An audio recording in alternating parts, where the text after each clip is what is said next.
Today is Wednesday, January 7th, 2026. This is Quick Start from CBN News. I'm Dan Andros. 35 are dead as Iran cracks down on protesters. We'll have that top story and more on today's podcast, where we bring you news from a Christian perspective. Don't forget to subscribe, leave a rating, all that good stuff on your podcast platform of choice. Help spread the word about the Quick Start podcast. You can email us as well, quickstartpodcast@cbn.org. Glad you're here with us each and every weekday, getting through the news of the day, bright and early. And with me today, CBN's Billy Hallowell. Billy, on the Focus story, Brad Brandon was once the pastor of a large church in Connecticut. Now he's fighting persecution in Nigeria. Yeah, it's an incredible story, and there's multiple layers to it that we're going to get into, just about conviction and power and relying on the Lord. So we'll break that down today. All right, looking forward to the details there coming up in just a moment. Also on the main thing, what was the real reason behind Maduro's capture? CBN's Raj Nair explores that question further on the main thing. All right, I want to tell you about our sponsor of this podcast, Christian Solidarity International. You're going to hear more about what's going on in Nigeria, as Billy just mentioned, with Brad Brandon there coming up. But there is just not any shortage of Christian persecution around the globe. It's not limited to Nigeria. That is a hot spot right now, but there are plenty of other places in China, to name one that stands out, where Christians just can't move about as freely as we do, even with the irritations we have here in America, even with really the cultural status that's not as favored as it once was here in America when it comes to Christianity. We don't experience the kind of persecution, the real violent persecution that is happening around the globe. And I mean, we pray that it doesn't get that way here, but even look at a place like the UK, where they've got prayer bans going on. You can't pray outside of an abortion clinic and things of that nature. So there is Christian persecution happening. And in many places around the world, CSI is there on the ground.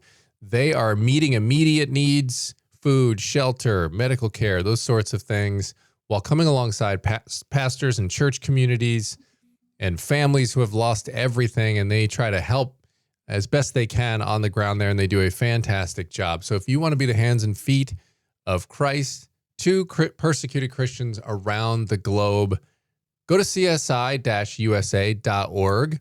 Anything you can give there, any amount, doesn't matter, csi-usa.org. Every little bit helps. So partner with us, partner with csi-usa.org, Christian Solidarity International. All right, we're going to go to the news in 90 seconds now, and at least 35 people are reported dead as demonstrations across Iran, with protesters no longer just demanding reforms, but openly calling for an end to the Islamic Republic itself. Intelligence reports say Supreme Leader Ayatollah al-Khamenei, now 86, has a contingency plan to flee to Moscow with his inner circle if security forces lose control.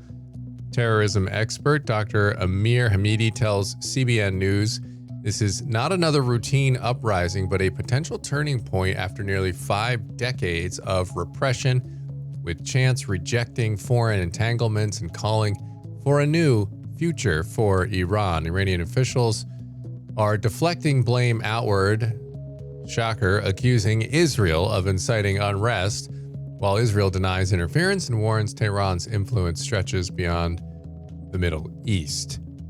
And Secretary of War Pete Hegseth kicked off his nationwide Arsenal of Freedom tour in Newport News, Virginia, spotlighting the workers behind America's defense industrial base.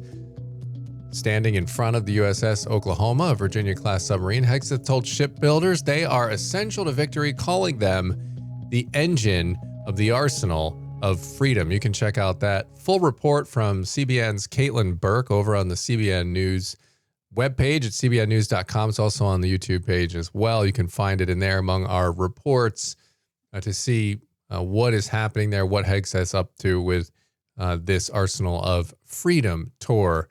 And Iran, Billy, as, again, another place where we see persecution. But right now, it sounds like this uprising is not just one of those flash in the pans that we're seeing. Potentially, it could be something more.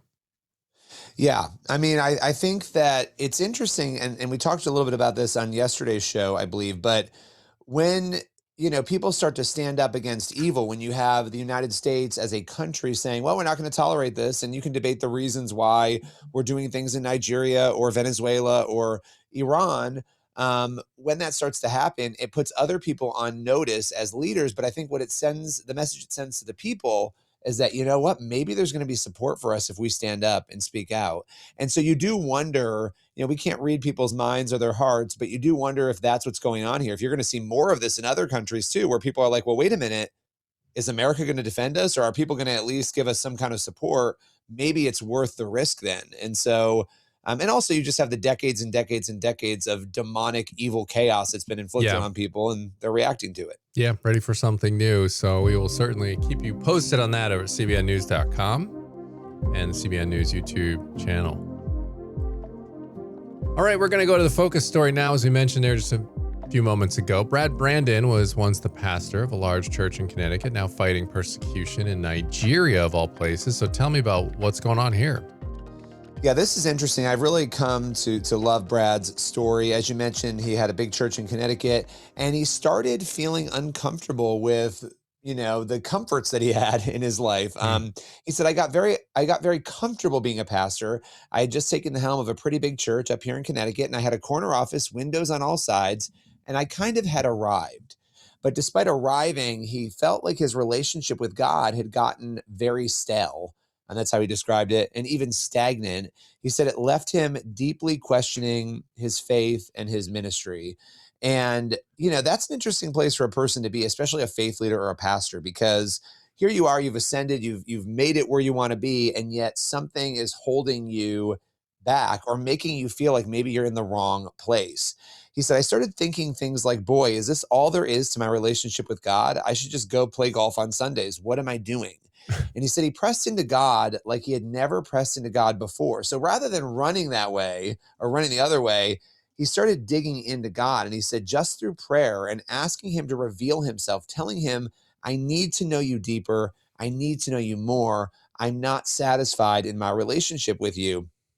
And really what was going on there, he started to realize that his ministry had become one of the flesh. He started focusing on fleshly things, not spiritual things, and that will always leave you dissatisfied. And he ended up getting sick. So in the middle of all this questioning, he ends up in the ICU. And he said through a whole series of events, being sick and all of that, he started feeling God answering his prayers and becoming familiar with what he said was the voice of God. He said it wasn't an audible voice, but he was speaking to my spirit.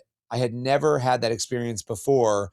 And that's when everything changed for him. And it set him on a path to launch across Nigeria. This is an organization, as you said, Dan, that serves Christians on the ground in Nigeria, tries to sort of re-educate the Fulani herdsmen and others who are perpetuating violence on Christians. And he ended up very literally going onto the front lines of the persecution battle there in that country. And so what are some of the needs? I mean, we've been talking about Nigeria a little bit, of course, with our friends at CSI and others. What are some of the big needs right now in Nigeria? Yeah, and I want to say this to listeners too, because we will often cite some of these statistics, and I don't want people to get tired of hearing this. People need to hear these numbers. I feel like once a week we need to remind people of what is going on, because 70% of all the Christians martyred in the entire world, 70% of them were killed in northern Nigeria. Okay. That is insane. 7 out of 10 of all Christians being killed. Brad said that these numbers are staggering. He said already this year, there's been over 7,000 Christians that have been killed.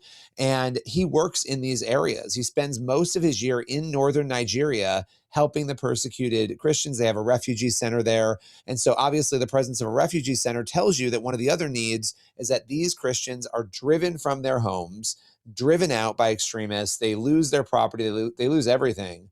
And they're pushed out. And so they have schools that they run across Nigeria that help the Fulani Muslims. And he said they're some of the most illiterate children in the entire world. And they're trying to change that, because if you can help people learn, they might be less likely to attack others and go after them or be manipulated by nefarious forces. So there's a lot there. It's obviously very dangerous work, and yet Brad continues to go back. He joked that his family thinks his grandkids and his kids think he's Indiana Jones, and I thought that was kind of funny. It is pretty funny. What does Across Nigeria actually do? Yeah, so I talked a little bit about some of it. They're really on the ground, hands-on. And so, they work in areas that are controlled by Boko Haram and other terrorist groups, ISWA, the Islamic State of West Africa, and others. He said, they're very deep in these areas. He said they're sometimes 12 hours into areas that are controlled by these people, meaning there's no help that's going to get to Brad and these other people if they need it. So they very much are on the front lines of the danger there, but they're always security conscious. And they're very literally, they're the hands and feet. They are there. They are witnessing to people, and they're helping not only with the education, but meet the basic needs that people have there. So really, really cool. I mean, these are the kinds of stories about heroes, real life heroes that we often don't hear. And so I love getting a chance at CBN to tell those stories. Yeah, absolutely. And we need to be praying for sure and finding ways where we as Christians can help those struggling the most. And this is certainly one of those places where that is absolutely true. So appreciate you bringing that one to the podcast today. And we're going to go to the main thing now. And was Venezuela's president, Nicolás Maduro, captured for U.S. national security reasons or for oil, natural resources, and an imperialist regime change, as some critics argue? Well, CBN's Raj Nair is joined by Connor Pfeiffer, Senior Director of Government Relations, FDD Action, to find out. That conversation is today's main thing. So, Connor, why do you think Trump made this dramatic move? Well, Raj, thanks again for having me. Trump made this move because the Venezuelan regime under Nicolás Maduro was a significant threat to U.S. national security. Venezuela is a major point of export for deadly drugs like cocaine coming into the United States. Venezuela under Maduro was also a forward operating base for America's greatest adversaries, China, Russia, and Iran, just 600 miles from U.S. soil in the Virgin Islands in Puerto Rico. So there's a clear national security threat that Maduro posed to the United States from hosting terrorist groups like Hezbollah, the ELN, and the FARC in his territory, to exporting drugs, to supporting drug cartels even in Mexico. This was a significant threat, and it provided a country twice the size of California where China, Russia, and Iran could operate close to U.S. soil. So taking him out not only advanced U.S. national security, but also was a law enforcement operation. Maduro was indicted in 2020 under the first Trump administration for drug trafficking. That indictment was upheld under the Biden administration and continued under the second Trump administration. So this wasn't some kind of regime change grab bag, but rather an effort to enforce U.S. law and protect U.S. national security. Well, Connor, let me play devil's advocate. People will point to Iraq and say, oh, well, we drummed up some things, some WMD, this, that, and the other, as an excuse to basically what we've been talking about, go into Iraq and get oil. And so people that are not fans of what Trump would say, or what Trump did, would say, hey, look at Venezuela's natural resources, rare earth minerals, oil. Yeah, this whole drug thing is a facade to basically have the United States go in there and grab everything. You've already kind of mentioned this, but how would you respond to that person? No, of course. Happy to address that, Raj. So I'd say a couple things. First is, yes, Venezuela has one of the world's largest proven oil reserves. But what's happening right now is the proceeds from the sale of those reserves are going to support a regime that leads a designated terrorist organization. And that oil is being sold to mostly to China in violation of U.S. sanctions at a sanctions discounted price. It represents 7% of China's oil imports. So right now, very close to the United States, we have oil that is sanctioned by the U.S. under U.S. law being sold to China for cheap in order to help fuel China's economy. Additionally, the Maduro regime has not been recognized as the government of Venezuela by the United States since 2019. And in 2024, they had an election in Venezuela where they barred that leader of the opposition, Marina Corina Machado, who just won the Nobel Peace Prize, from running. Then they had a standing candidate, Edmundo Gonzalez, who ran. And he won the election. The opposition collected the tally sheets for most of the polling places, and he won more than 70% of the vote. And then Maduro stole the election and continued in power. So this isn't regime change because the Maduro regime isn't the legitimate government of Venezuela. There is an opposition that won an election that is, in theory, after a transition, could take power and has democratic legitimacy. So this isn't the U.S. going in and saying, we think that this is who we think should be the government of Venezuela. This is us saying Maduro stole an election. He's a threat to U.S. national security. Now we're going to use the leverage we have through the oil quarantine, and our military forces being off the coast to ensure there's a transition to have a government that no longer threatens U.S. interests and reflects the will of the Venezuelan people. That's very clarifying. You mentioned this other question that I have, which is how are countries like China, Russia, Iran, I guess you could call them American adversaries, how are they reacting to this news? I think the reaction has been extremely concerned. But at the same time, I think it's telling the lack of reaction, right? Maduro is one of China, Russia, and Iran's greatest partners in the world, maybe behind North Korea. And yet they did almost nothing to help prevent this outcome. And Maduro, so it shows the kind of hollowness of their ability to support partners overseas. China has more than $60 billion of projects they've financed in Venezuela. Russia has military assets on the ground they provided to the Venezuelan military, as well as the Chinese have, that were totally ineffective against U.S. military power. And the Iranians have long used Venezuela as an operating base for Hezbollah, the Islamic Revolutionary Guard Corps, and other elements of the Iranian regime. And so while they protested diplomatically, give speeches at the UN, put out statements, the reality was they can do nothing about it. And that's because the Trump administration is reasserting American preeminence in the Western Hemisphere. You've used the words and other outlets and people have used the words narco-terrorism. What do you mean by that? So narco-terrorism is a term that describes this growing nexus you have between drug cartels, which used to just sell drugs, right? Traffic drugs, get it to the border, get it into the United States, and terrorism, where you have many terrorist groups and cartels. The line is becoming elided because these groups see an opportunity to profit from both the sale of drugs as well as from the sale of arms, extortion, corruption, and even acts of terrorism. I mean, for instance, in Venezuela, in the western part of the country near the Colombian border, you have several terrorist groups, including the ELN and dissidents of the FARC, which have been designated as terrorist groups by the United States since the 90s and want to overthrow the government in Colombia, selling drugs and trafficking arms and using Venezuela as a base of operations to attack the security forces in Colombia. So you have this nexus happening where you have a terrorist group selling drugs to make money to support their terrorist activities.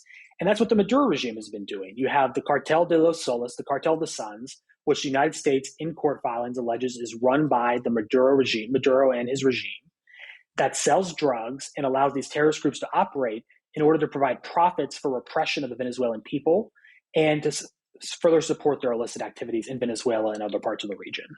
All right. Well, so what should the administration, what should the United States do next? So I think Secretary Rubio put it well recently in talking about the aftermath of the U.S. operation, which is the U.S. wants to have a transition.